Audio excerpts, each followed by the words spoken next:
Greetings, I'm Lama Tantrapa. Welcome to the Secrets of Qigong Masters, the talk show brought to you by Academy of Qidao, the first and only school in the world offering professional education in Qigong coaching. To find out about Qigong coaching and the programs offered by Academy of Qidao, please visit qigongcoaching.com. Today, I'm honored to interview Dr. Jerry Allen Johnson. He is the foremost expert in medical Qigong in America and an author of many books on Taoist alchemy, magic, and the art of transformation. Yes, so there is a difference between students and disciples. Yes. And how would you describe the difference, and also why would anyone want to become a student versus why would anyone want to become a disciple? We say that everyone's a student, but not everyone's a disciple. When I was training in China, I met my teacher one of my teachers at the Temple of Heaven Park, and he was explaining to me that everyone in the park that come to train with him, because the way the People's Republic are set up, for them to teach in the park, they have to accept everyone as students, except for foreigners. Foreigners are different. He goes, and I go, really? He goes, yes. So everyone who comes to me is a student, but not everyone is a disciple. Disciples, we choose the cream of the crop, and then if they have potential, we'll pull them aside, and they're very hard and stern on the disciples. And I ask him why. He said, because then they represent us. He said, we're students. Oh, he's a student, but he's not a disciple. When they're a disciple, then they get the closed door teaching, where students get open door teaching. What I teach you as a student, I will teach this person, I'll teach, but the closed door teaching are only for the disciples, and that's the way it's always been. And what's the objective of being a disciple? Well, that's because you carry the lineage. At that point, when you're a disciple, the lineage is then given to you. And so students traditionally aren't given the lineage. When you become a disciple, then you swear an oath to the clan or to the system or to the family or to the Taoist tradition. And after that oath, you're given a lineage, you're given a name, and you're set up an initial part of different trainings. And that's the way it's always been. And what would motivate one to become a disciple? Well, the closed door teachings. If you're serious, you need those teachings. They're essential for your growth, especially if you say, well, I'm really serious about learning this tradition. Okay, well then you have to clean this up and clean this up. And you go, okay, I will. Really? Yes. And so they do that, and you watch them, and then now they're moving differently. You go like, you've been practicing, yes. So you're not a social artist. You're actually serious about this. So it's not meeting Tuesday and Thursday or one day a week and just making friends. This is your life. And so at that point, you pull them aside with other people that are that committed. And then they start meeting all the time, and then they start really mastering their system and their art. Where the students, they meet whenever the class meets, have fun.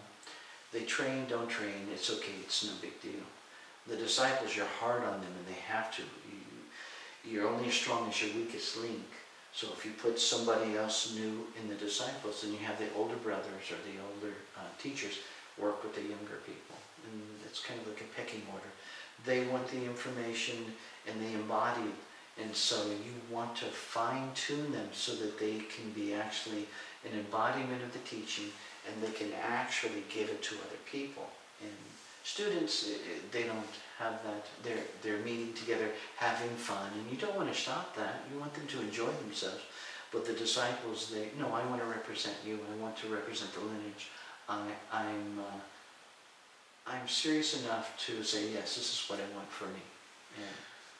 Great. So you start as a student and then graduate from being a student to become a disciple. Right. How long does it take normally to, for example, your students to transition from the first steps as a student to becoming a disciple? Well, all students get the form. We have forms. We have fast forms. So it just depends on which system that you're doing. Let's say, we'll take Tai Chi. You do this form, and then there's something we call the 16 internal principles. There's 16 internal principles, then there's 40 functions, and then 8 huanqi, which are metaphysical boxing. It's really, that's where the magic comes into the martial arts. Remember when we were talking before, and I said, no, well, before I had the Dragon's Gate, I also had a Maosheng teacher. And the Maosheng teacher was teaching me how to do the Taoist exorcisms, and he explained that in martial arts, your training will only get you so far, and then you'll encounter a Taoist sorcerer who will pull an animal spirit or a general or some demon inside of him, and now you're not fighting with a normal person. You're fighting with a spirit that has supernatural powers. And the trade-off is that as he's beating you, the spirit is feeding from the terror and all the pain that you're feeling. So the sorcerer that's a martial artist that gets filled with this type of spirit, that's how they live symbiotically with each other. And he goes, so what we're taught to do is to say these incantations and cut the cord.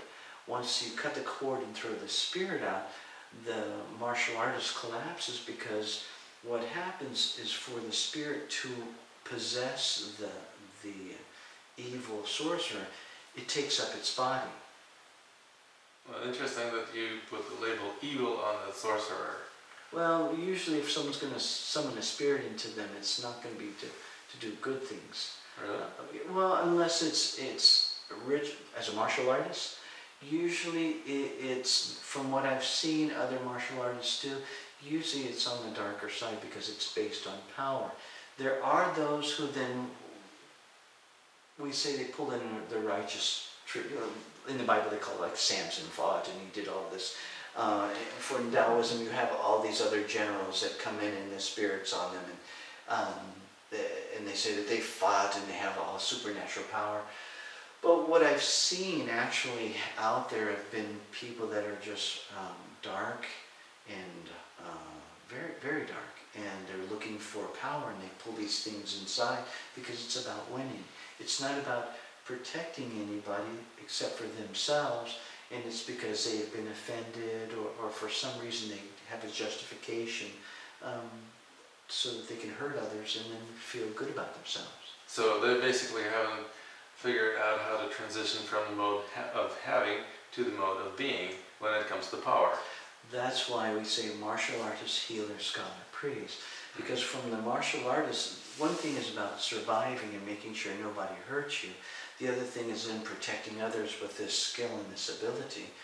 But that's going from you to outside of you. And then the other thing is completely sacrificing for other people. And that's when we say you go from black magic to gray magic to white magic.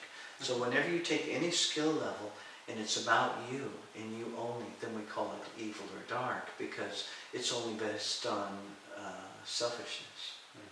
Because as you evolve, then you begin to think outside of yourself and begin to focus on other people and go, what is their needs? What do they need? And that's how we do the transition.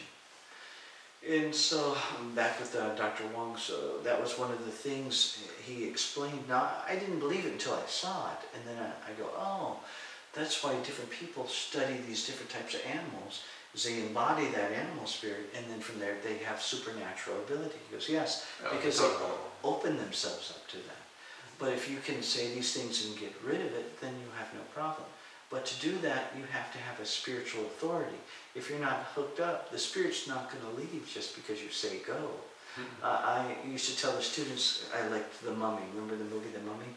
The mummy's coming after the guy and he's pulling out all these different, and saying different things from Taoist to Buddhist to Christian, anything, because his core is not hooked up. It's not these words, it's your heart that gives the words the power. It's your connection that gives the words the power. That's why whether you're doing martial arts, whether you're doing healing, whether you're doing mysticism, it's getting your core to line up with your code of conduct, your integrity, and your true beliefs. That's what makes things happen. I agree. Would you share with us a little bit about the true beliefs? What are your values? What are your motivations that install and propel you down the path of your studies and spiritual pursuits? My core values. You're asking for my core values and my core beliefs. Um, that's a profound question because they always say that the Tao that can be described is not the true Tao. It's something that you have to experience. For my core, I'll try to put it in words because the guy that said that went on to write 5,000 more words about what the Tao is. so I always tease about that because I'll ask different people, what is your concept of Taoism? Well, the Tao that can be described is not the Tao. I go, yes, but the person who said that went on to describe 5,000 more words about what the Tao is and isn't. So with that in mind, what is it? So coming back to me on the question, my core belief is to teach others the gifts and the skills that I've been given in this journey so that they can improve on themselves, so they can transform their lives for the purpose of service and divine enlightenment. That's what I truly believe. That's why I write the books that I do. It's my hope is that people will read that and go, wow, I could do this. This will improve my heart. This will improve my life. And I can take that and be an influence to all these other people. Because that's what we're here for. And I think as you get older, you realize that you're only here for so many more years and then you get to go home. And so I can't take all of these things that I've been taught. I've been very, very fortunate in my learning. I had an astrologer come to me and he was doing my charts and he goes, I bet that you can go up to these different masters and they'll just start sharing knowledge with you. I go, yes. And then I would come up to them and they'd close up and wouldn't say anything. I go, yes. He goes, has it always been that way? I go, yes. Didn't you think that was strange? I go, no, it's always been that way. And he goes, do you know why? I go, no. He says, because you have the star. You're a carrier of wisdom. And people who have the star, masters just naturally open up to them and teach them things because you are responsible for giving back to the masses. That's what your calling is. And I looked at him, I go, well then I'm fulfilling my calling because as I begin to share with people the information and the knowledge, the primary goal for that is so that they can heal their lives, transform their lives, and then be a light to other people. That's what we're here for. And that, I think, is the beauty of whether you're a Christian or a Taoist or Buddhist or Muslim. If you're following the true path, it's all about service of the light. So. Wonderful. As one of the originators of the practice of medical Qigong in the United States, Right. You are known as the author of books on medical Qigong, as the founder of the International Institute of Medical Qigong, and it seems like you have kind of transitioned from medical Qigong practice and exploration to more of a Taoist mysticism. Right. Can you share with us a little bit about this transition and what precipitated it? Well, I think that after a while, as you get into the study of matter and energy and spirit, you eventually embrace the divine. You cannot embrace energy without going to its source. The divine mind that creates, you just fall in love with God. It happens. And as I've gotten older, I appreciate the cause and effect of these different clinical modalities as a foundational base for spiritual work. And so what I do with my students is I'll teach them how to work energy, how to feel energy outside their body, how to push and pull each other without touching, how to work into the clinic, how to work inside the body in the channels and the pools of energy. But to get even closer to that, they have to become aware of thought and intention. Once they become aware of thought and intention, then hopefully they will discover, like I discovered, that the core base of this is this divine field of love that we're all kind of born from. And that's kind of the whole purpose of being here. And so that's why, as I've gotten older, I'll give you one clinical case. There was one student that I had who had very, very high PSAs. And so much so that they'd given him 2 weeks to live. So he came to see me, And we talked about it, but I was teaching the class. I was teaching the medical Qigong class. So I took 4 of my senior students, and I asked them to stay afterwards. Not disciples. Well, they're, okay, disciples. Okay. Because they've been with me for about 6-7 years at this time, so definitely disciples. So there was 1 woman, 3 guys, and then myself.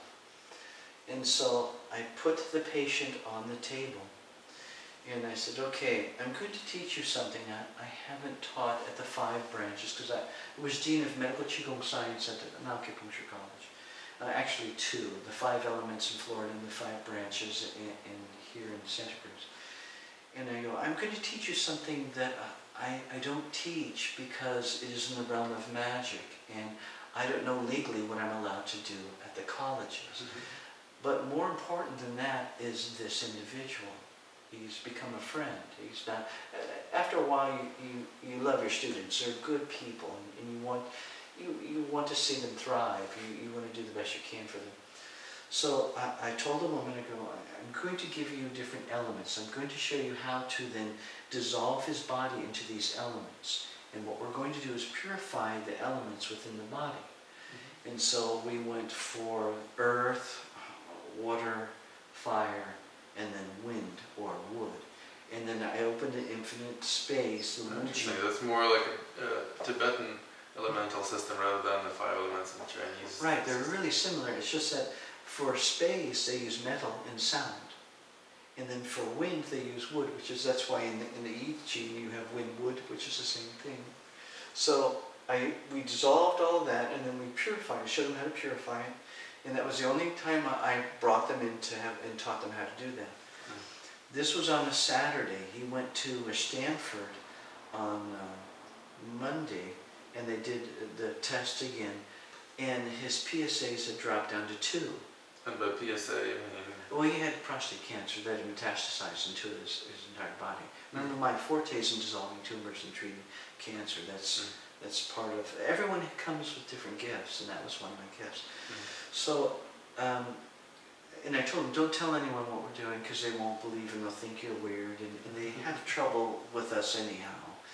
And so he called me, and so I also called the other 4 in because it's important that they share in the fruit of their labor. Look, you treated this one individual, and this is what happened, and I want to thank you because of your compassion and kindness.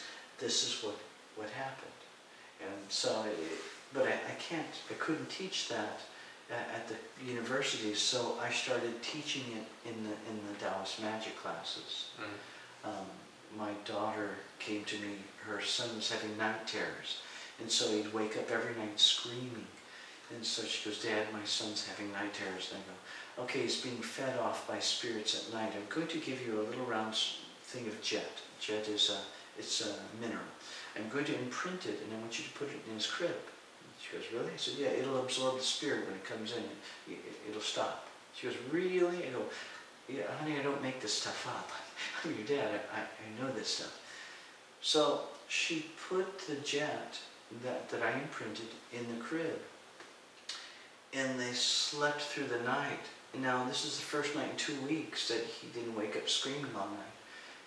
And then they woke up and they were afraid that he had died during the night because they slept through. Too quiet. Yeah, it was too quiet. So they came running in there and they were like, I go, oh no, it worked. so she called me, she goes, Dad, it works. I go, yeah, I know, you're imprinting this. Now what makes it work is not just the jet.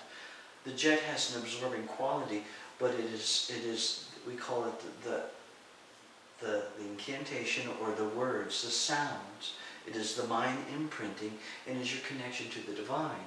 You take the jet and you realize that there are 3 jets. There's a physical structure of it, there's an energetic and spiritual. And it's imprints. It has a natural inclination towards certain properties. You understand that because of your studies, and then you imprint it and you increase its energetic field, and it then has protective qualities. Then, because you have the authority as a priest or a child of the divine to do this, then through this authority and the divine authority, you imprint it, and then it acts in accordance to what you've allowed it to become. So and then she started studying with me, which was kind of neat. So now she's one of the abbots. She's been at it for quite some time. I was very proud of her. Beautiful. Now, if we come back to the question of discipleship, if you don't mind, Okay. would you share with us a little bit about the progression of discipleship or apprenticeship? Unless these are two different things, apprenticeship versus discipleship. No, okay. These are students. They're outside. You decide that this is what you want. You have to be sponsored to become a disciple. By one of the other disciples. They have to go, no, he or she have strong integrity, will vouch for them, will be their support. And so they come in, and then it's one of the senior abbots or the senior priests have to go, all right, I'll teach them. Now that they're a disciple, then they start their apprenticeship under this teacher. The minute they stop the apprentice, they can be, longer, they move. So they're no longer apprenticing under the teacher, but they're still a disciple because they're still doing the work. It's just that they're no longer receiving the work. Disciple of whom? They're a disciple of the system, but an apprentice of this master. Okay? So they're still a disciple of this system, but they're no longer apprenticing. Maybe the master moved, maybe the master passed, and that's how we distinguish between an apprentice and a disciple.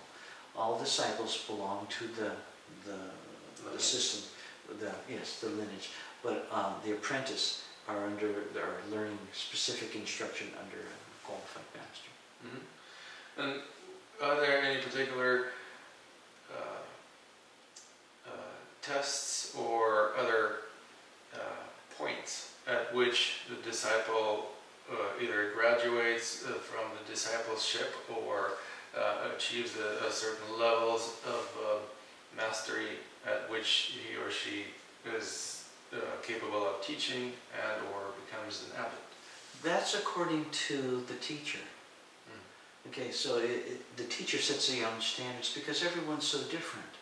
Certain people may get this skill very easy, but lack this. I had one of my students went to Qigong Mountain to train with the dragon's gate, and he met this one master that could summon the wind and do that. So I was encouraging him. He goes, Sifu, I'm training with this master that can summon the wind. Do you have any questions? And I go, yes, ask him these questions. So he sat down with the master and started asking these questions. The master goes, how dare you ask me these questions? You're not even at this level to ask me these questions. You are here. Don't you ever, and he chewed him out. And he called me back. He goes, he chewed me out. I go, oh, then he's a good teacher.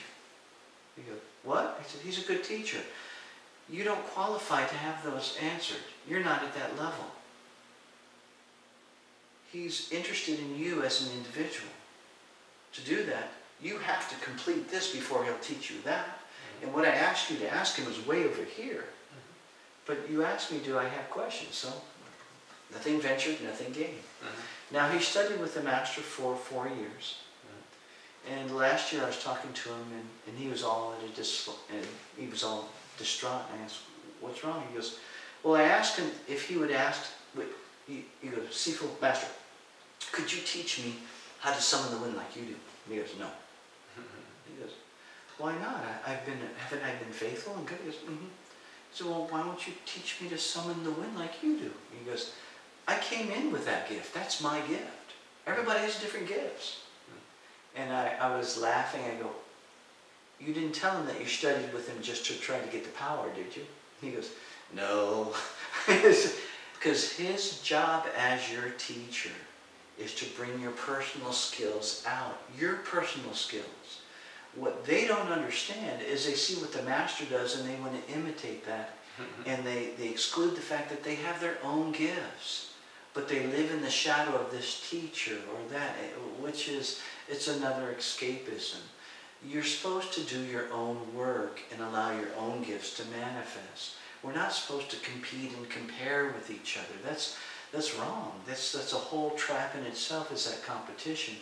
A true master will encourage the student to be the best that he or she is and allow their magical skills or their physical skills or their mental skills to completely flourish, and then encourage them to be of service to humanity. That's what the work is all about.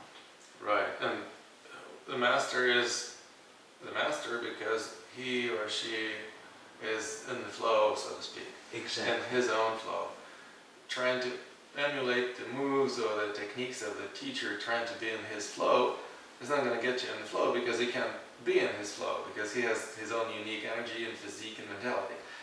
Nor can you be in your flow by trying to emulate somebody else's flow. Exactly. You know what we always do is, I'll hook up with these pups. We call them pups here. They come in, they go, well, my master can do this. I go, yes, I'm aware of your master. What can you do? What? You've been studying with him for 11 years. He has this ability, but your master is actually extra special. He's like 1 in a million. He has very, very good gifts. He's special. But what can you do? What has he taught you to do? Well, you've invested 11 years of your life in the shadow of your master, and you have nothing to answer for it. That's on you. All I know is your master's reputation and his ability. But I'm assuming that he will try to enhance your abilities to bring you up, and if you don't train, then we stop. And do you know one way we stop and get rid of you is we say, oh, you've arrived, there's nothing more I can teach you. And actually, a lot of them, they buy that and go, oh, I have learned all that I can. And in all truth, what we'd say is, you're headstrong, you're stubborn, you're not listening to me. You cannot put water in a full cup. You're not empty. And to do that, you have to humble yourself. The lessons that were given to you, you disregard, and because of your arrogance, you're taking up someone else's time that I could be mentoring. So please go. But instead, so you don't hurt their feelings, you always say, no. You get a certificate. Yeah, here's a certificate, you know everything, please go. Golf clap, everybody golf clap, you know. Yeah. And in all truth, you will study with the master until the very end, because we invest time and effort. We never give up on you. We really, until we pass everything on, that's the way it's set up.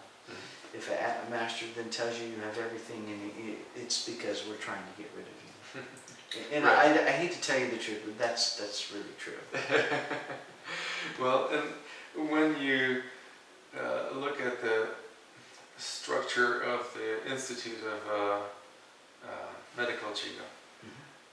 obviously there is a certain progression right. that the students in the Institute go through. So they become Qigong therapists, and then they become Qigong masters, and they become Qigong doctors. Right. Now, how did you come up with that system, and what does it mean to you now? I set up the program after I went to the Haidian University in Beijing. It's a Western district in Beijing.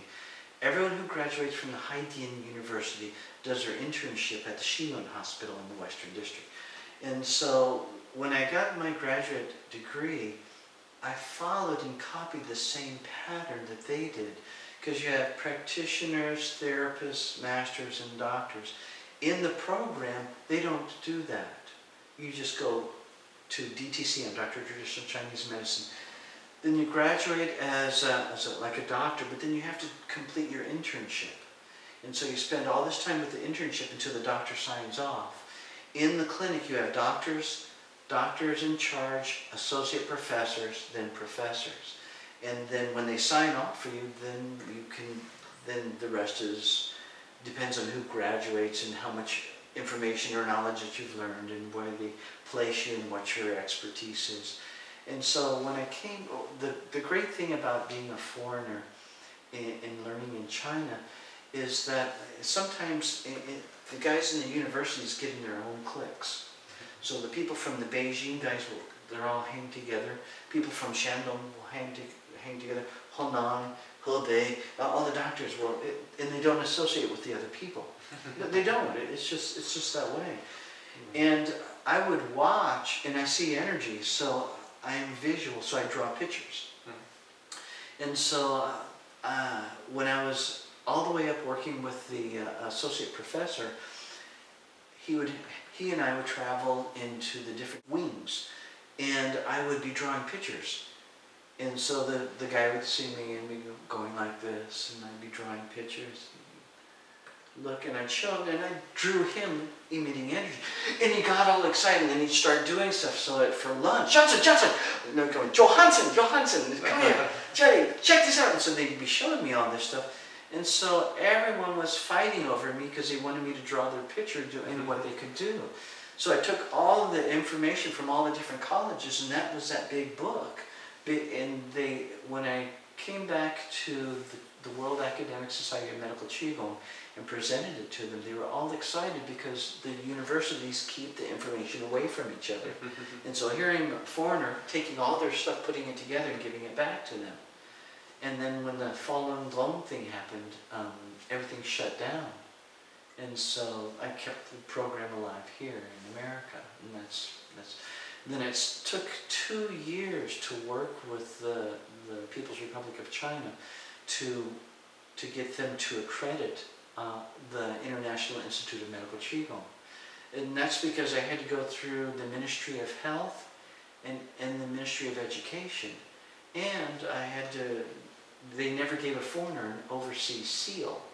So to represent the Hunan University, I had to go through this. So they had the Attorney General from the LA call me, and the Attorney General from San Francisco come down. They had to go through all my certifications, took pictures. I had to go to China many times, go before board meetings, and finally when I got the okay, then we were working with the Hunan University of Traditional Chinese Medicine. But the whole program itself was established through the Haidian University of Beijing. It was their program in addition to all the other acupuncture, or I should say medical Qigong colleges, informations all put together in a conglomerate and then brought to the Hunan University. They okayed it, and they go, okay, we'll let you represent us, but the minute the government eases its restrictions on medical Qigong in China, the program's back to us. And we go, okay, I'll represent you here in America. The minute the government eases the restrictions, then everything goes back to you. And what does it mean that it goes back to you? Well, that means the whole programs go to all the different colleges.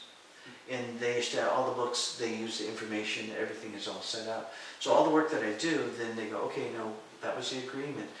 All this goes with these syllabi and the whole program set up. It's just that was in 2000. It's been 13 years and nothing. They haven't eased anything. No, so the program is, what I did is I put the syllabi on my website so that anyone can get the books, get the syllabi, and then learn from the information. Eventually they just have to get together with one of the graduates and some of the information. They'll have to get the DVDs or one of the graduates to teach them how to do the information if they have questions. Right. And it seems like you have delegated the work to run the International Institutes of Medical Qigong to Bernard Chan by now. We did it with Bernard, and then after 7 years we ran into some legal problems. Oh. Yeah, and so what happened was Bernard formed the International College of Medical Qigong, and then I had the International Institute of Medical Qigong. But yeah, it was, we ran into problems with the private post-secondary review board or something like that.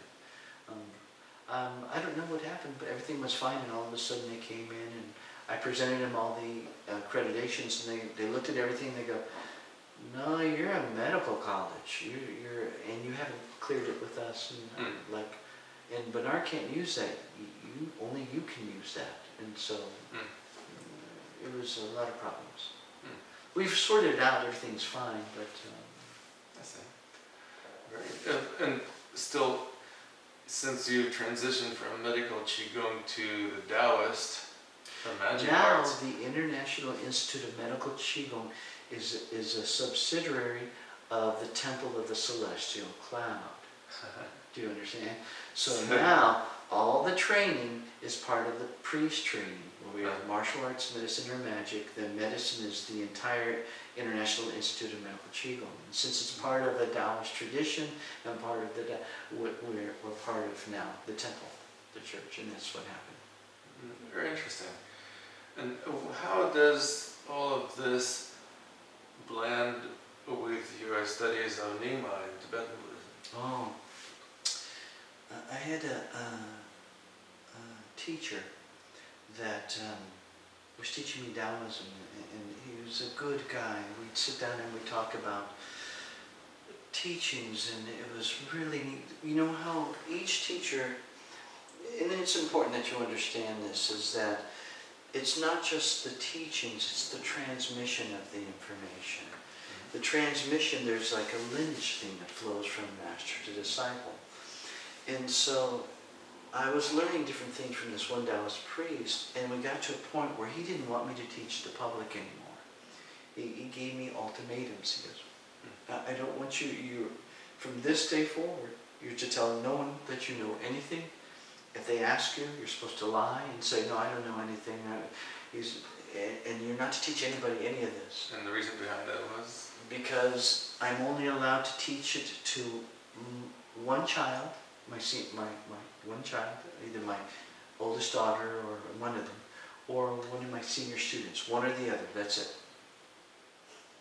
That's the way it's, and I go, well, but if I do that, then I can't teach this. He goes, no, you're allowed to teach one person.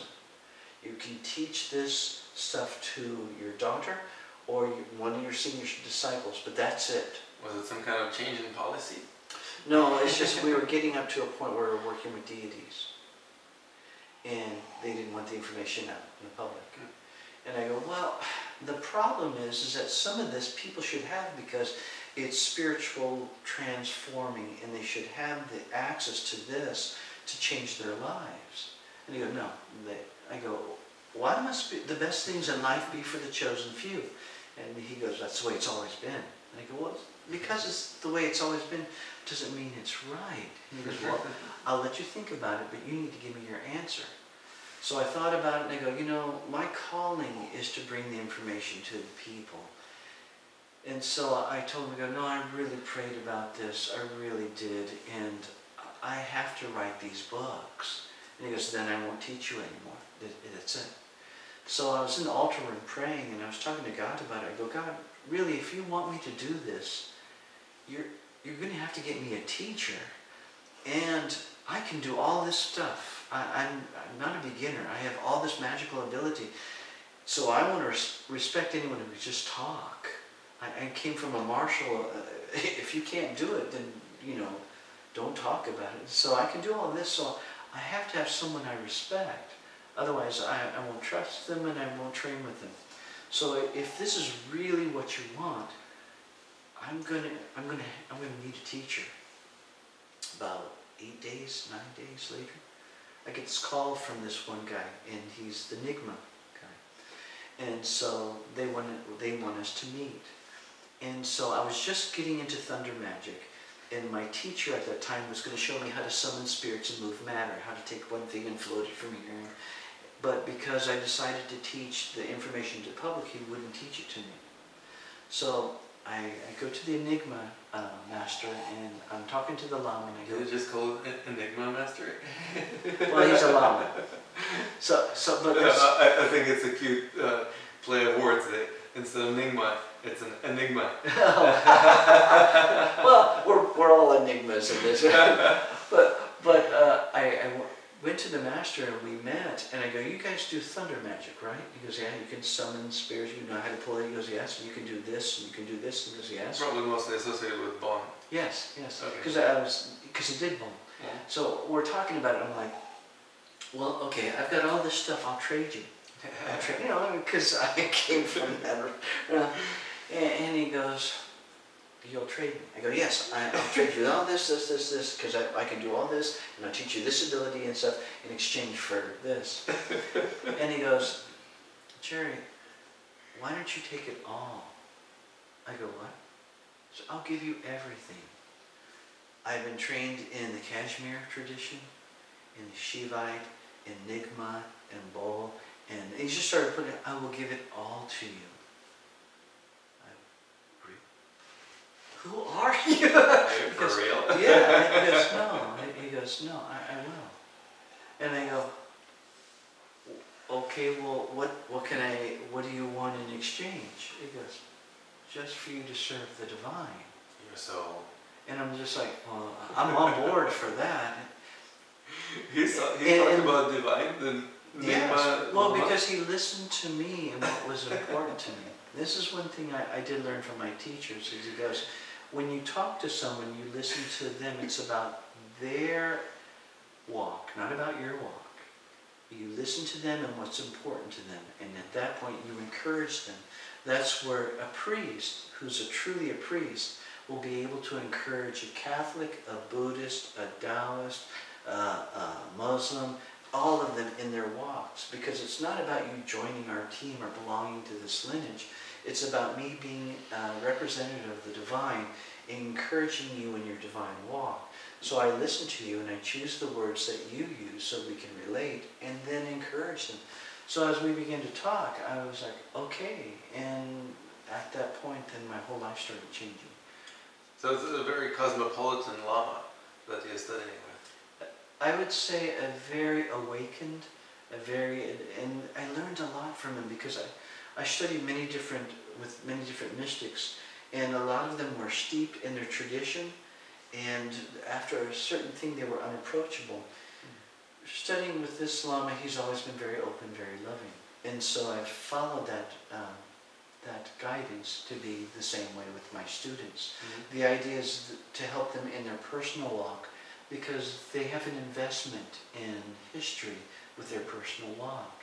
So it's important as a teacher to listen to them. How were you raised? And then encourage them in that walk. Absolutely. So fantastic. And so now you're integrating some of the Tibetan Buddhist and shamanic practices with the Taoist practices? Mm-hmm. We always say, actually it works very well. It depends on when you work with people. The cool thing about the Taoists is that we have all these talismans and these magic patterns that work with these different guardian spirits of different realms, just like the Buddhists do. Mm-hmm. The cool thing about the Buddhists is that their understanding of the 6 realms, their teachings about the illusions of life, and about the overview of life, and letting go of the attachments and crystallizing is excellent. And each one has certain things that the other ones don't have. Mm. Each one has something that the others can learn from. So my encounters with different, and this is the beauty of it, is that my encounters with the different advanced lamas and advanced gurus and advanced priests, is that we all share and we learn from each other to improve our personal walks and to be a better example to all of the people put in our lives. Because our life and our experience extends beyond just the people we're mentoring.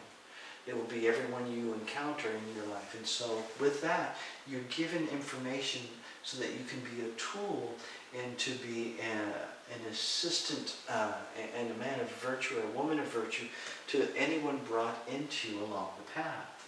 So that's the great thing of it. Well, apparently you have a great fortune of running into some of the teachers who don't mind you integrating different approaches into this syncretic worldview that you are developing, because even in the Chinese, the medical university, as you were describing, there were different cliques, and yes. So even they were not talking to each other, but right. It seems like the teachers who you study with don't mind you actually integrating the different approaches, traditions, and kind of creating as an integral way of looking at spirituality and energy arts. Yeah, that is so true. I have found that within each group, you have your fundamentalists that are right and condemn everybody. In Taoism, we have those. Buddhism, I've met many. Christians, I've met a lot. And the neat thing about working with the different spiritual people is they're spiritual and they're different from the religious people. That they accept everyone and they love them and they encourage them in their walk. And that's been the wonderful thing about this journey, is that like truly does attract like. After a while you start meeting all these people and they're so loving, and then you go, oh, this is wonderful. And yet you know that they have suffered at the hands of people in their own sect or faith that are closed-minded and power-oriented instead of loving-oriented. It has been my experience that this whole walk is one of service, and that the more to whom much is given, much is expected. The more information you learn, then the more you give and you assist others. Well, you mentioned that your teachers suffered at the hands of the fundamentalists and their respective lineages or organizations. Have you personally experienced any persecution like this or setbacks that served as great learning opportunities? One of the great lessons that I learned was when I came back from Colorado. I came back to Monterey, and I was an acupuncturist and an herbalist and a Kung Fu master. I was a national Kung Fu champion in Colorado. They had tournaments of the fighters and Oktoberfest and all these things. So I entered into the tournament circuit doing forms and weapons competition and won first place. And several times. So I had all these, I had about 25 trophies, and so I had a realm of accomplishment. And I came and I was church hopping because I was searching for a place. So I went to this one church, and I'd go to that church on one Sunday, and the other Sunday I would go to another church, and I would go back and forth because I just want to feel the area, feel the people. And these 5 brothers came to me in this one church, and they go, "Brother, we have a word of God. God spoke to us. We've been praying about you, and we have a word of God for you." I go, "Oh, cool. I love God. So if God's speaking through you, I'm thinking maybe I'm not listening. So please." You go, "Well, okay, don't hurt us." I'm like, "Well, no, please." And they go, "Okay. Well, we know that you do the Kung Fu, and we know you do the acupuncture." I go, "Yeah." And so they go, "Well, David was a man of God, a warrior, and so they gave me all these scriptures. So you should do the Kung Fu. But that acupuncture is a cult and evil of the devil, so you shouldn't be doing the acupuncture because it's, you know, the AMA doesn't recognize it." And remember, this was quite some time ago. And I'm listening to them, and you know, I'm open. I'm not agreeing. I'm just listening to them. So I'm like, "Okay. So you want me to continue teaching Kung Fu?" "Yes, because you teach police officers and you teach special forces and you can, you know." I'm like, "Okay, yes, I do. Yeah, okay." "And then don't do the acupuncture because it's a cult and then yin and yang and evil." And I'm like, okay. All right, now that was the one Sunday. The next Sunday I go to the next church. 5 brothers come up to me. 5. With the same message? No. Oh, no? They come here, "Brother, we've been praying to God about you, and He gave us a message to give to you, and you know, we'd like to talk with you. Please don't hurt us." I'm like, I've heard that so much. Déjà vu. It's a glitch in the Matrix. I melted. You know. So I gotta go, "Okay, I'm fine with this." Okay. "So we know that you teach Chinese Kung Fu, and then we know that you do the acupuncture. And we prayed to God, and this is the message God gave to us. That Jesus turns it," and they give me all these scriptures. "Don't do the Kung Fu because that's, you know, Jesus said turn the other cheek. But the acupuncture is really good because you're healing people." And they gave me all these scriptures. And I sat back and I wanted to get both groups in this corner weighing in, you know, and just have them fight it out, you know. And so I'm looking at them, and it's just like, who can be saved? I don't trust either one of these. Maybe I shouldn't be in either. So I call my sister, because my sister was a missionary for quite some time. I explained to her what happened, and she's laughing and going, "No, this is serious." But she's laughing even harder because she goes, "Okay." She goes, "Jerry, I'm going to give you one scripture." I go, "Oh, okay," because I've got, in my mind, I've got 2 camps here. The Tao that can be experienced, not real Tao. No. She goes, Who art thou to judge another man's servant? I go, ah, she goes, whether they eat meat or don't eat meat, they do it unto God.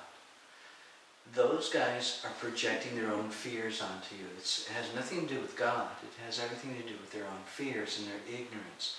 You answer to a higher court. You answer to God alone for all the actions that you do and you don't do. It's really simple. Do never listen to people telling you to do something that's contrary to what God has called you to do in this mission. You've been called to this. These skill levels have been given to you. You answer to that one court. You answer to a higher court. And she goes, I think with you, you call it the celestial court, the celestial realm. I go, yes. She goes, answer to that alone, not to these people. Don't trust them. They're projections of their own fears, their own fantasies, their own delusions. Trust in God only. And you know, don't listen to them anyhow. Compliments, criticisms, they all have an undercurrent of a manipulation. You want to get your teachings directly from the divine and trust in the divine. And the fruit of that you will understand because you'll know them by their fruit. Mm-hmm. So do what you pray about it and ask God to lead you and not these people to lead you. And that caused a shift. And then I realized criticism, because people will always criticize you, they always will. Mm-hmm. And they will always compliment you and they will always be confused by you. So the most important thing is to answer to the higher court. So what I do with my disciples and my students is I tell them the same thing. You're starting to become a child of light. A child of light is like a candle. It is neither male nor female. It embraces everything. So you are a child of God, a child of light. You're not a man, you're not a woman. That's just part of you are a light. You're not this race or you are a light. So you can't look at the candle flame and tell me is that male or female, of what color is that. You're all, do you understand? And they get it. And I go, that is who you are. So you embrace everybody. It doesn't matter what belief structure they follow, they are still lights. You embrace them, you love them, and you encourage them so that they can radiate more light and be a light unto others. That's what the world needs, and that's why we're here. And so I just want to thank you for making this available to the public, and thank you for tuning in and for watching. Thank you so much. You're welcome. Thank you. You've been listening to an interview with Dr. Jerry Allen Johnson on the talk show The Secrets of Qigong Masters. This show is brought to you by Academy of Qidao, the first and only school in the world offering professional education in Qigong coaching. Please visit qigongcoaching.com to find out about the programs and events offered by Academy of Qidao.